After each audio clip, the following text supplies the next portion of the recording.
Assalamualaikum warahmatullahi wabarakatuh. Perkenalkan, nama saya Roza Novianda, NPM 1906 1042 167. Apa kabar semuanya? Semoga kita selalu dalam lindungan Allah dan sehat walafiat. Baiklah, di sini saya akan menceritakan sebuah kasus yang sangat menyedihkan.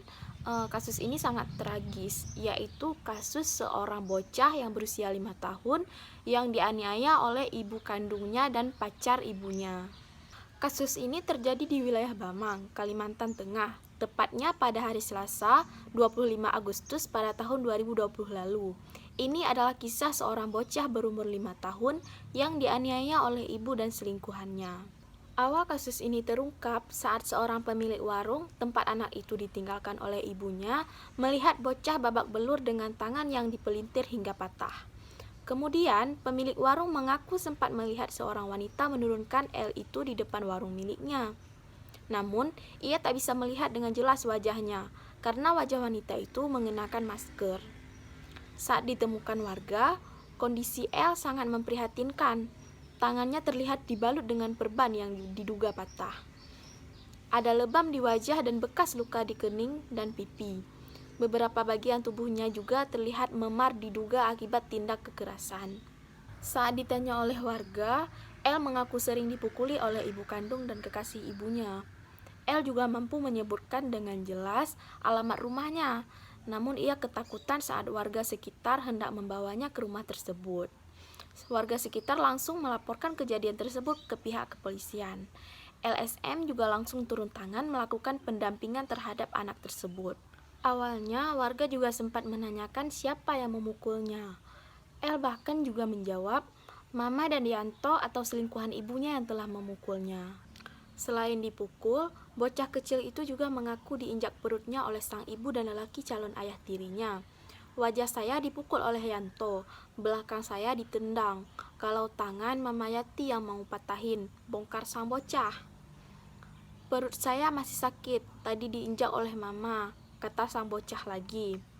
Warga dan polisi setempat akhirnya melarikan L ke RSUD Dr.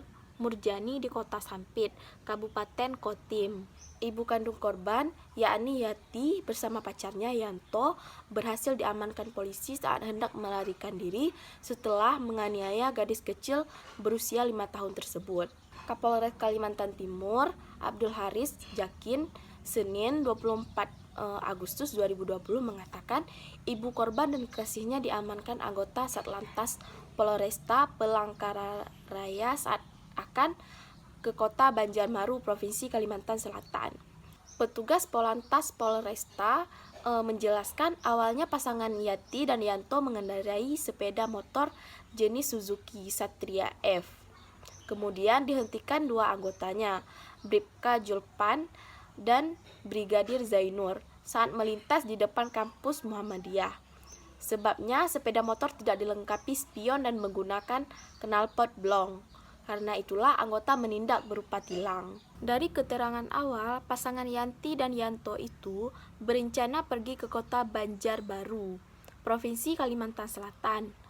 Kami berkoordinasi dengan Polres Kota Waringin Timur untuk menyerahkan kedua orang tersebut, ujarnya. Menurut penjelasan warga setempat, ada indikasi masalah pernikahan dini yang berdampak pada masalah keluarga ini, sehingga akhirnya anak yang jadi korban. Warga tersebut juga mengatakan, saya menyarankan sebelum menikah diperlukan persiapan yang matang. Usianya harus memadai untuk usia pernikahan. Demikian juga masalah psikologis, serta dukungan pihak keluarga orang tua yang juga harus perhatian untuk fokus menyayangi anak, urainya. Dia juga mengatakan, ibu korban sudah beberapa kali menikah sejak usia dini. Bukan hanya pernikahan 2 kali, tapi sudah beberapa kali. Sedangkan saat ini, ibu korban diduga sedang pacaran. Warga setempat juga sempat mengatakan teman ibunya juga ikut memukuli si anak ini. Kondisi psikis bocah tersebut semakin tertekan. Tentu perlu bimbingan pemulihan psikologisnya. Keributan dalam rumah tangganya bukan hanya kali ini saja terjadi, tapi ini yang paling parah. Baiklah, jadi menurut pendapat dan saran saya, seharusnya ibu tersebut tidak berlaku kekerasan terhadap anaknya. ibu tersebut juga berhak mendapatkan sanksi atas perbuatannya itu. Sebaiknya sebagai orang tua, sebelum menikah atau sebelum mempunyai anak, berhak untuk mendapatkan sosialisasi tentang pentingnya memberikan kasih sayang terhadap anak, guna menjaga kebaikan mental dan jiwa si anak. Sekian kisah yang bisa kita ceritakan kali ini.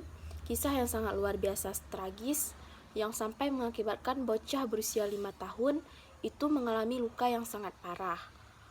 Pelanggaran Undang-Undang Perlindungan Anak ini terdapat pada Pasal 13 ayat 1 Undang-Undang Nomor 23 Tahun 2002 yang berbunyi, setiap anak selama dalam pengasuhan orang tua, wali ataupun pihak lain manapun yang bertanggung jawab atas pengasuhan berhak mendapat perlindungan dari perlakuan. Cukup sekian. Wassalamualaikum warahmatullahi wabarakatuh.